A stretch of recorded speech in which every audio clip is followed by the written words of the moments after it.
기도하겠습니다. 하나님 감사합니다. 한 주간의 삶을 무사히 마치고 또 새로운 한 주를 시작하며 주님의 말씀 앞에 서게 하시니 참으로 감사합니다. 하나님 이 시간 우리의 모든 심령을 주께서 만져주시고 성령 충만하게 하여 주셔서 이 말씀 통하여 하나님의 음성이 들리는 귀한 시간 되게 하여 주옵소서. 모든 분주한 마음과 헛된 마음들 주께서 소멸하여 주시고 오직 성령님께서 주시는 순전한 마음으로 주의 음성 듣게 하여 주옵소서. 말씀 듣는 저에게 함께하여 전한 저에게 함께하여 주셔서 사람의 생각 전하지 아니하고 오직 주님의 뜻만을 전하게 하여 주시며 말씀 듣는 우리 모두에 함께하여 주셔서 꼭 필요한 말씀만 새겨질 수 있도록 인도하여 주옵소서. 예수님의 이름으로 기도합니다. 아멘. 자, 이제 마침내 십계명 10번째 계명의 말씀을 나누게 되었습니다.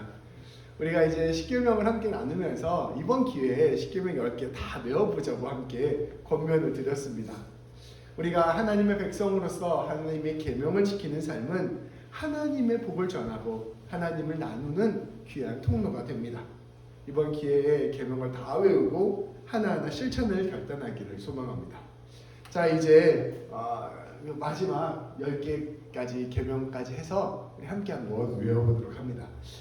다음 주에 말씀도 10계명을 총 정리하는 말씀으로 나누려고 합니다. 그래서 이번 주 다음 주 이렇게 2번 남았으니까 꼭 우리 집중해서 읽고 함께 외웠으면 좋겠습니다. 자, 우리 한번 읽어볼까요? 자, 첫째부터 10제까지 제가 읽으면 첫째 하고 같이 우리 다 같이 읽도록 하겠습니다. 첫째, 나 외에는 다른 신들을 내게 두지 말라. 둘째, 우상과 형상을 만들어 섬기지 말라. 셋째, 하나님의 이름을 함부로 부르지 말라. 넷째, 안식일을 거룩히 지키라. 다섯째, 내 부모를 공경하라. 여섯째, 살인하지 말라. 일곱째, 간음하지 말라. 여덟째, 도둑질하지 말라. 아홉째, 거짓 증거하지 말라. 열째, 내 이웃의 것을 탐내지 말라. 자, 우리 다시 한번 읽어볼게요. 자, 외우신다고 생각하시고 읽어주세요. 첫째, 나 외에 다른 신들을 내게 두지 말라. 둘째, 우상과 형상을 만들어 섬기지 말라. 셋째, 하나님의 이름을 함부로 부르지 말라. 넷째, 안식일을 거룩히 지키라. 다섯째, 부모를 공경하라. 여섯째, 살인하지 말라. 일곱째, 간음하지 말라. 여덟째, 도둑질하지 말라. 아홉째, 거짓 증거하지 말라. 열째, 내 이웃의 것을 탐내지 말라. 자, 우리 한 번만 더 읽어볼게요. 자, 첫째, 나 외에는 다른 신들을 내게 두지 말라. 둘째, 우상을 만들어 섬기지 말라. 우상과 형상을 만들어 섬기지 말라. 셋째, 하나님의 이름을 함부로 부르지 말라. 넷째, 안식일을 거룩히 지키라. 다섯째, 내 부모를 공경하라. 여섯째, 살인하지 말라. 일곱째, 간음하지 말라. 여덟째, 도둑질하지 말라. 아홉째, 거짓 증거하지 말라. 열째, 내 이웃의 것을 탐내지 말라. 사람이 한 번에 딱 외울 수 있는 게 7개, 8개래요. 그래서 전화번호도 그래서 다 7자리, 8자리잖아요. 10개쯤 되니까 앞에 거 생각하면 뒤에 게 생각이 안 나고 뒤에 거 생각하면 앞에 게 생각이 안 나고 그런 것 같습니다. 우리 이제 첫 번째 번호네요. 자, 우리 하나씩 외워보도록 하겠습니다. 첫째, 나 외에는 다른 신들을 내게 두지 말라. 둘째, 우상과 형상을 만들어 섬기지 말라. 셋째, 하나님의 이름을 함부로 부르지 말라. 넷째, 안식일을 거룩히 지키라. 다섯째, 내 부모를 공경하라. 여섯째, 살인하지 말라. 일곱째, 간음하지 말라. 여덟째, 도둑질하지 말라. 아홉째, 거짓 증거하지 말라. 열째, 내 이웃의 것을 탐내지 말라. 네, 이렇게 여기까지인데요. 우리 다음 주까지 해서 꼭 10계명을 함께 외워봤으면 좋겠습니다. 오늘은 이제 마지막 10번째 계명을 나누고자 합니다. 우리 오늘 10번째 계명을 나누기 위해서 오늘 말씀을 함께 다 같이 봉독했으면 좋겠습니다. 같이 봉독할까요? 내 이웃의 아내를 탐내지 말지니라. 내 이웃의 집이나 그의 밭이나 그의 남종이나 그의 여종이나 그의 소나 그의 낙이나 내 이웃의 모든 소유를 탐내지 말지니라. 아멘.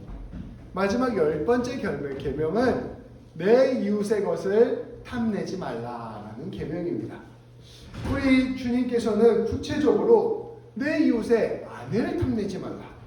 내 이웃의 집이나 밭이나 남종이나 여종이나 소나 낙이나 이웃의 모든 소유를 탐내지 말라라고 선포하고 있습니다. 우리 하나님께서는 사실 소유나 재물에 관한 계명을 이미 8번째 계명에서 말씀하셨습니다. 도둑질하지 말라 이 말 안에 이웃의 재물이나 소유에 관한 하나님의 뜻을 우리에게 보여주신 것이죠. 근데 언뜻 보면 이 오늘 10번째 계명인 탐내지 말라는 계명과 도둑질하지 말라는 계명은 겹쳐지는 것처럼 보입니다. 남의 것을 탐내는 마음이 도둑질하는 마음으로 이어지기 때문입니다. 왜 하나님께서는 언뜻 이 겹쳐 보이는 두 계명을 우리에게 말씀하셨을까요? 하나님께서 가장 중요한 핵심 10계명을 우리에게 선포하시면서 이처럼 중복되는 계명을 우리에게 말씀하실 리 없습니다. 이 10계명이 얼마나 쉽지 않아요. 근데 여기에서 똑같은 것을 말만 바꿔서 중복해서 말씀하실 리가 없다는 것입니다. 탐내지 말라라는 주님의 말씀은 단순히 욕심부리지 말아라, 남의 것을 넘보지 말라라는 말씀을 넘어서는 더 깊은 의미가 담겨져 있는 계명일 것입니다. 그렇다면 탐내지 말라는 계명은 무엇을 뜻하는 것일까요? 저는 이 계명을 이해하기 위해서 한 가지 우화를 이야기해 보고자 합니다. 우리가 어릴 때 그 동화책에서 보는 이솝 우화 이야기입니다.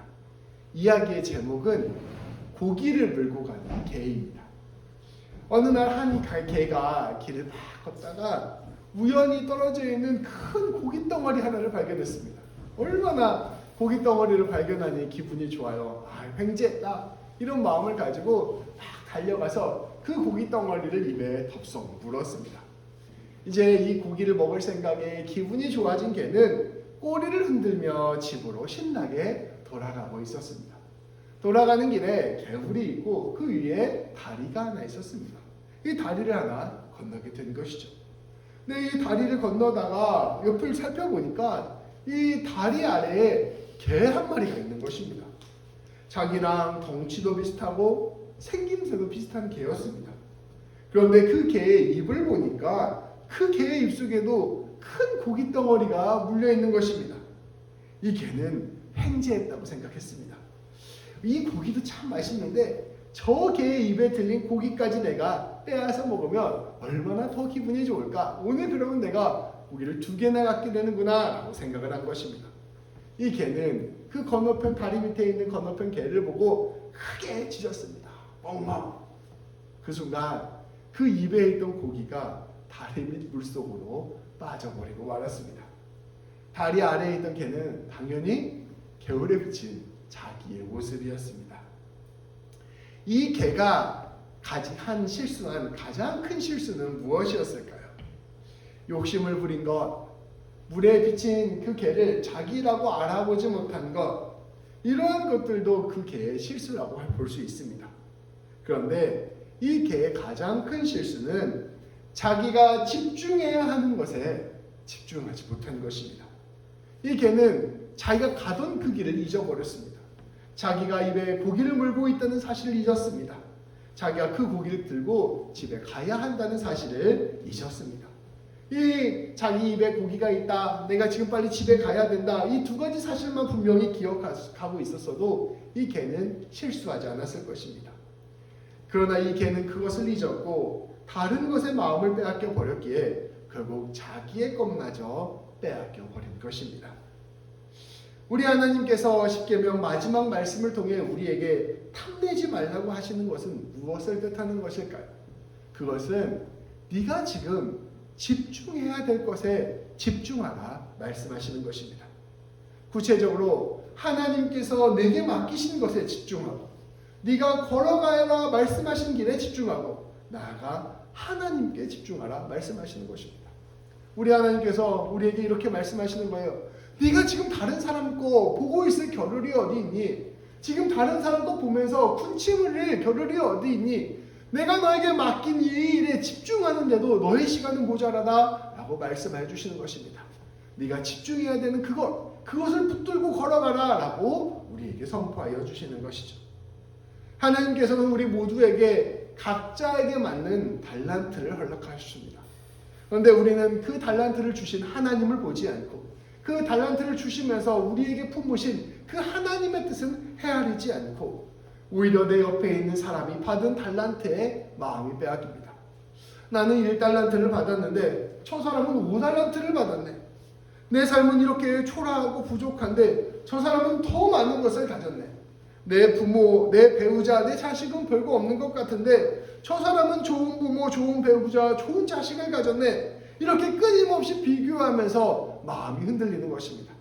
하나님께서 우리에게 허락하신 그 길이 하나님이 주신 가장 귀한 것이라는 사실을 잊어버리고 그 안에 놀라운 주님의 은혜가 담겨있다는 사실을 잊어버리고 우리는 그 집중력을 흐트러뜨린 채 다른 사람의 것에 살피느라 정신이 없다는 것입니다. 내가 하는 일은 별 볼 일 없는 일인데 저 사람은 크고 위대한 일을 하네. 정작 가장 집중해야 되는 것 하나님이 허락하신 주님의 뜻을 잃어버리는 것입니다. 우리 하나님께서 저에게 새벽교회를 목양하라고 이 성도님들을 맡겨주셨습니다. 네, 이 성도님들에게 제가 관심을 기울이지 않고 그레이스 교회가 참 크네, 갈릴리 교회가 참 크네, 이런 데에만 제가 마음을 쓰고 있으면 제가 충성된 목사라고 볼 수 있겠습니까? 하나님이 허락하신 이 일이 가장 귀한 일이라고 생각하고 우리 주님께서 주신 이 성도님들이 나에게 가장 존귀한 존재라고 생각하고 이 일에 매진하는 것, 이것이 바로 우리 하나님께서 나에게 원하시는 길이 아니겠습니까? 그와 마찬가지로 우리 하나님께서는 우리 성도님들 한 분 한 분에게 그러한 놀라운 주님의 뜻을 허락하셨다는 것입니다. 하나님을 섬기는 사람은 하나님께서 내 삶에게 허락하신 모든 그 하나님의 뜻을 믿는 사람입니다. 하나님께서 가장 좋은 것, 가장 선한 것, 무엇보다 가장 필요한 것을 내게 주셨다고 믿는 사람입니다. 나를 향한 하나님의 뜻을 신뢰하는 사람입니다. 그것은 세상의 기준에 따라 기웃거리지 않는 것을 의미합니다. 하나님이 아닌 다른 기준으로 나에게 주신 그 하나님의 선물을 판단하지 않는 것입니다. 우리 하나님께서는 각자에게 맞는 소명을 허락하셨습니다. 우리 오집사님은 사업을 하게 하시고 우리 김성희 성도님은 드라이버를 하게 하시고 우리 이주 집사님은 한의사를 하게 하셨습니다. 저에게는 목사를 하게 하시고 또 우리 성도님들에게 집사님들에게는 가정주부의 역할을 하게 하셨습니다. 물론 우리가 하는 일은 때때로 바뀔 수도 있고 또 더 나은 수익과 발전을 위해서 다른 길을 찾아 나설 수도 있습니다. 그런데 중요한 것은 우리가 하나님을 믿고 따르며 그 뜻대로 살아가려고 애쓴다면 우리가 그 사는 모든 삶의 자리가 하나님께서 부르신 자리요 하나님의 영광을 드러내는 자리를 깨닫게 된다면 그 일이 가장 귀한 일이라는 것을 우리가 알게 된다는 것입니다. 무엇을 하든지 어떤 일을 하든지 우리는 그 자리에서 하나님을 향한 집중력을 잃지 않고 살아야 한다는 것입니다. 하나님께서 이 일을 통하여 나에게 너무나도 귀한 일들을 맡겨주셨는데 이거에 신경 쓰지 않고 자꾸 여기저기 탐내면서 기웃거리면 이것도 안 되고 저것도 안 되고 낙심하고 절망하고 마는 것입니다. 우리 하나님께서는 또한 우리에게 사람을 선물로 주셨습니다. 부모를 주시고 배우자를 주시고 형제자매를 주시고 자녀를 주셨습니다. 또 우리에게 친구를 주시고 또 동료들을 주시고 또 교회 공동체를 주시고 사랑하고 섬겨야 될 사람을 주셨습니다. 우리는 우리에게 맡겨진 이 사람들이 하나님께서 주신 나의 사명이요 동시에 하나님이 나에게 주신 선물이라는 사실을 기억해야 합니다. 하나님께서 이 사람들을 우리에게 주시면서 이 가운데에서 하나님께 집중하고 하나님의 뜻을 이루어가기를 원하십니다. 사실 너무나 큰 갈등이 있어 어쩔 수 없이 관계를 정리해야 될 때도 있습니다. 그러나 일반적인 차원에서 내가 섬기고 살아가는 이들을 두고 나에게 더 유익이 되는 사람들만을 찾아 나서는 것은 하나님의 뜻을 거스르는 일입니다. 하나님이 나에게 좋은 배우자를 주셨는데 내가 더 이쁘고 더 돈 많은 사람 찾아 나서는 것 하나님께서 기뻐하지 않으시는 것입니다. 하나님께서는 내게 주어진 만남을 통해 하나님께서 이루시고자 하는 뜻에 집중하는 것을 우리에게 원하시는 것입니다. 오늘 말씀은 내 이웃의 아내를 탐내지 말라라고 선포합니다. 하나님께서 허락하신 사람에게 자족하고 만족하고 하나님의 뜻을 신뢰하면서 내게 허락된 사람을 가장 귀히 여기라 말씀하시는 것입니다. 단순히 배우자뿐 아니라 나의 자녀를 볼 때도 그래야 되고 나의 친구와 나의 교회 공동체를 볼 때도 그래야 되고 이 하나님께 나에게 주신 이 선물을 가장 귀한 것으로 여기고 그것에 마음을 집중하여 쏟는 것, 그것이 우리 주님께서 우리에게 원하시는 것입니다. 우리가 집중해야 되는 것에 집중하지 못하고 내 기준과 내 안목과 내 욕심에 따라 흔들리는 것, 이것이 바로 탐내는 마음인 것입니다. 그러한 점에서 탐내는 마음은 우상숭배가 맞닿아 있어요. 우리 하나님께서 처음 말씀을 십계명을 시작할 때 내 하나님만을 섬기라고 말씀하십니다. 마지막 10번째 계명과 서로 호응하는 게 있는 거예요. 하나님만을 섬겨서 네 인생 가운데 베풀어 주신 하나님의 뜻을 신뢰해서 다른 것들, 다른 사람들에게 기웃거리지 말고 하나님께만 끝까지 집중하는 삶을 살아라 말씀하여 주시는 것입니다. 우리는 다윗의 이야기에서도 이 원리를 그대로 볼 수가 있습니다. 다윗이 우여곡절 끝에 결국 왕이 되었습니다. 근데 이 왕이 된 다음에 다윗이 마음이 해이해지기 시작했어요. 그래서 왕의 군대가 블레셋과 전쟁을 하고 있는데도 별다른 이유 없이 참전하지 않았습니다. 하나님께서 다윗 왕을 통하여 이스라엘 백성의 평화를 원하시는데 이 사람이 있어야 할 자리에 있지 않고 왕궁에서 그냥 놀고 있었던 것입니다. 부하들만 전쟁터에 보내고 자기는 궁궐에 있었습니다. 그런데 그때 자기 눈에 들어온 여인이 있었습니다. 지붕 위에서 목욕하고 있었던 우리아의 아내 밧세바였습니다. 당시는 궁궐이 가장 높은 곳에 있었기 때문에 이 집들을 다 볼 수가 있었어요. 근데 저기에 목욕하는 여인이 들어오는 거예요. 다윗은 이 남편 있는 여인을 탐냈습니다. 그리고 이 여인을 취하고 말았습니다. 더 나아가 이 여인의 남편이었던 우리아마저 함정에 빠뜨려 죽여버렸습니다. 이 일은 다윗이 그 사람의 인생을 통하여 저지른 가장 큰 죄악이었습니다. 왜 다윗이 이러한 죄를 저지르게 되었을까요? 물론 마음에 욕정이 피어올랐기 때문일 것입니다. 탐내는 마음이 솟아올랐기 때문이었을 것입니다. 그러나 근본적으로는 다윗이 집중해야 되는 자리, 자기가 있어야 할 자리에 있지 않았기 때문입니다. 하나님께 받은 부르심에 마음이 붙들려 있는 사람, 하나님의 뜻에 따라 모든 자리에서 최선을 다하고 있는 사람은 다른 곳에 눈을 돌릴 틈이 없습니다. 자기가 하는 일이 얼마나 가치 있는 일인지, 얼마나 귀한 일인지를 알고 있기 때문입니다. 그래서 그것에 최선을 다하여 집중하기 때문입니다. 이 하나님의 일이 다윗이 집중하고 있었다면 밧세바를 볼 겨를도 없었을 것입니다. 그런데 이러한 열심히 사라진 자리에는 지루함과 나태함이 자리 잡게 되는 것입니다. 인간적인 정욕과 쾌락이 마음을 사로잡게 되는 것입니다. 그때 다른 사람의 것을 탐내기 시작하고 비교하기 시작하고 자기가 더 나은 것을 얻고자 혈안이 되는 것입니다. 사람은 오직 하나님으로만 충족될 수 있는 기쁨이 있습니다. 그러나 하나님이 사라진 그 자리에, 하나님을 향한 열심이 사라진 그 자리에 멈추지 않는 탐심이 솟아나는 것입니다.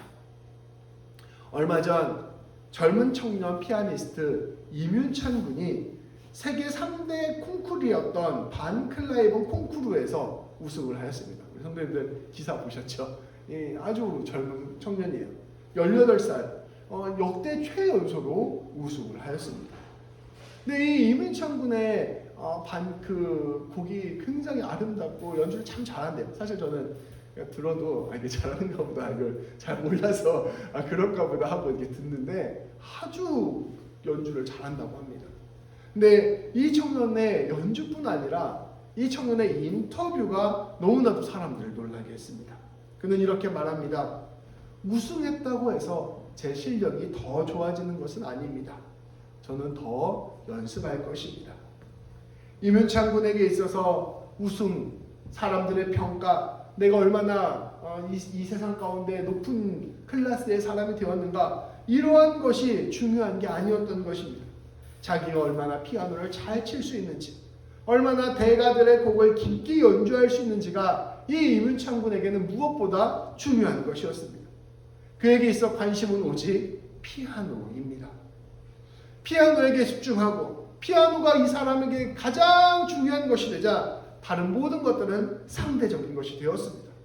다른 사람의 실력이 나와 비교해서 얼마나 되는지, 다른 사람이 얼마나 우승을 하고 얼마나 잘 나가는지, 다른 사람이 얼마나 좋은 학교를 가고 얼마나 많은 돈을 버는지, 이 모든 것들이 이문창 군에게는 아무런 의미가 없는 것이 된 것입니다.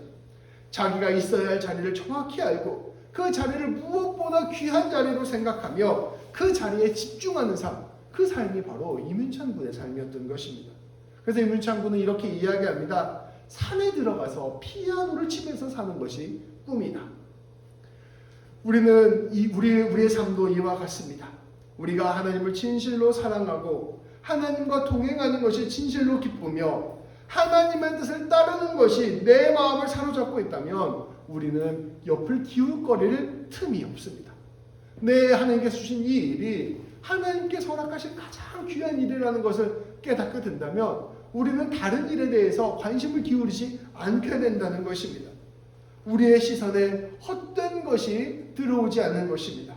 그래서 탐심은 집중하지 못하고 있다. 내가 바라봐야 될 것을 바라보지 못하고 있다라는 증거입니다. 우리 유명한 페이스북을 만든 주커버그는 옷을 입을 시간, 고르는 시간도 귀찮아서 항상 매일 똑같은 옷을 입는다고 합니다. 그 사람은 자기의 일에 집중하고 있기 때문에 누가 명품을 입는지, 누가 얼마나 좋은 차를 타는지 이런 거에 관심이 없는 거예요. 자기가 하는 그 일에 최선을 다하여 집중하고 있는 것, 그 사람이 삶을 살아가는 방식이라는 것입니다. 이러한 모습은 바울에게도 그대로 들어갑니다. 바울은 빌립보서 4장 11절부터 13절까지 이렇게 이야기합니다. 우리 함께 봉독할까요? 내가 궁핍함으로 말하는 것이 아니니라 어떠한 형편이든지 나는 자족하기를 배웠노니 나는 비전에 처할 줄도 알고 풍부에 처할 줄도 알아 모든 일 곧 배부름과 배고픔과 풍부와 궁핍에도 처할 줄 아는 일체의 배교를 배워노라. 내게 능력 주시는 자 안에서 내가 모든 것을 할 수 있느니라. 아멘. 바울은 오직 복음 증거에 사로잡혀 살았습니다.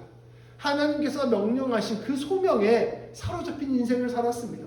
그렇기에 그의 관심은 오직 복음 전파에 집중되어 있었습니다. 그래서 그는 사람들의 시선이나 삶의 불편함 같은 것들은 늘 뒷전이었습니다.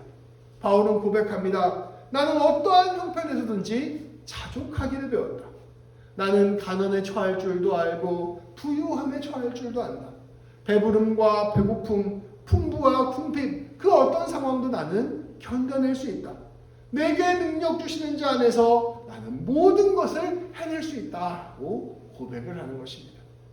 오직 복음에 집중하는 사람, 그 사람은 그것을 위해서 다른 모든 것들은 아무것도 아닌 것처럼 여길 수 있는 능력이 생긴다는 것입니다. 하나님께 집중한 사람은 오직 하나님이 나에게 부여주신 그 삶의 길들을 찾아가는 데 집중합니다. 내 옆에 있는 다른 이웃의 아내가 예쁜지 안 예쁜지, 다른 사람이 갖고 있는 집과 땅이 좋은지 안 좋은지, 다른 사람이 갖고 있는 소유물 이것이 좋은지 안 좋은지에 별 상관이 없다는 것입니다. 우리 주님의 소명이 우리를 사로잡으면 옆 사람이 BMW를 타든지 벤츠를 타든지 옆 사람의 집이 100평인지 200평인지 아무 상관이 없다는 것. 우리에게 부여하신 그 놀라운 가치에 사로잡히는 놀라운 삶이 이 사람에게 펼쳐진다는 것입니다. 다른 사람의 것을 보며 마음을 빼앗길 시간이 없습니다. 탐내는 일 자체가 아예 일어나지 않는 것입니다. 그러한 점에서 바울은 순수한 사람이요 순수함으로 놀라운 일들을 이루어가는 사람이었던 것입니다. 오늘 말씀을 정리하고자 합니다. 내 이웃의 것을 탐내지 말라는 것은 궁극적으로 집중해야 될 것에 집중하라는 하나님의 뜻이 담겨있는 말씀입니다. 마음이 흐트러지고 헤어져서 헛된 것들에 마음 빼앗기지 말라는 것입니다. 정말 중요한 일에 매진하는 사람은 중요한 일이 아닌 다른 모든 것들을 아무것도 아닌 것처럼 여길 수 있는 힘이 생깁니다. 하나님의 뜻에 따라 내 아내를 진실로 사랑하고 사랑하기로 결심한 사람은, 그러한 일에 매진한 사람은 내 이웃의 아내가 눈에 들어오지 않습니다. 하나님의 뜻에 따라 내가 속한 밭에 씨를 뿌리고 가꾸는 일에 최선을 다하는 사람에게는 다른 밭이 눈에 들어오지 않습니다. 하나님의 뜻에 따라 주님의 소명을 감당하는 사람에게는 세상의 자랑과 명예와 칭찬과 부유함이 다 부수적인 일에 불과합니다. 우리 귀한 새벽교회 성도 여러분, 우리에게 주어진 우리의 일터와 우리의 사람들과 우리의 교회를 이러한 마음으로 집중하며 사랑합시다. 여기에서 우리 하나님께서 우리에게 주신 달란트들, 그리고 그 가운데서 하나님께서 맡겨주신 그 부르심들은 무엇과도 바꿀 수 없는 것으로 여기며 이에 집중하며 끝까지 사랑합시다. 무언가 바울처럼 거창한 일을 해야 된다는 것을 의미하는 게 아니에요. 하나님께서 내 인생을 잘 살펴보면 나에게 허락하신 삶의 자리가 있습니다. 그 삶의 자리에서 일어나는 작은 일 하나하나가 하나님의 영광을 드러낼 수 있는 놀라운 일이라는 것을 우리는 믿음의 눈으로 깨달을 수 있습니다. 그래서 가장 작은 일을 가장 정성스럽게 하는 것, 이것이 바로 그리스도인의 삶의 태도인 것입니다. 우리 하나님께서 우리에게 주신 그것들을 끝까지 붙들고 나아가는 것입니다. 그리고 그 주님의 부르심을 깨닫고 하는 모든 일들은 거룩한 일이 됩니다. 하나님의 일이 되는 것입니다. 하나님의 영광을 위한 일이 되는 것이고 무엇과도 바꿀 수 없는 일이 되는 것입니다. 이 가운데 놀라운 하나님의 선물이 감추어져 있는 것입니다. 이 영광을 아는 사람은 감히 탐심이 생겨날 여지도 없을 것입니다. 가장 귀한 것을 아는 사람은 모든 것을 팔아 그것을 사기 때문입니다. 이 놀라운 보물을 깨닫고 누리며 살아가는 저와 우리 모든 성도인들 되시길, 그 놀라운 영광을 맛보아 알게 되기를 주님의 이름으로 축복합니다. 기도하시겠습니다. 하나님께서 우리에게 허락하신 놀라운 삶의 자리와 우리가 매 순간 만나게 하는 그 수많은 사람들과 우리가 해야 될 그 작은 일 하나하나까지도 다 하나님께서 우리에게 선물로 주신 하나님의 은혜를 드러내는 자리라는 사실을 깨닫게 하여 주시니 감사합니다. 하나님, 그 놀라운 비밀과 신비를 우리가 깨닫게 하여 주셔서 그 일에 집중하게 하시고 정성을 기울이게 하시고 하나님의 뜻을 드러내는 우리 모두가 되게 하여 주옵소서. 겸손함으로 주의 일들을 감당함으로 말미암아 그 가운데서 주의 영광을 맛보아 알게 하여 주시고 그 작은 씨앗을 통하여 30배, 100배, 60배, 100배의 결실을 맺는 우리 모두가 될 수 있도록 인도하여 주옵소서. 주님의 일에 집중함으로 좌우면하지 않게 하시고 헛된 것들 탐하지 아니하게 하시고 헛된 것들에 마음 빼앗기지 아니하시고 참된 기쁨을 맛보아 아는 우리 모두가 될 수 있도록 인도하여 주옵소서. 예수님의 이름으로 기도합니다. 아멘.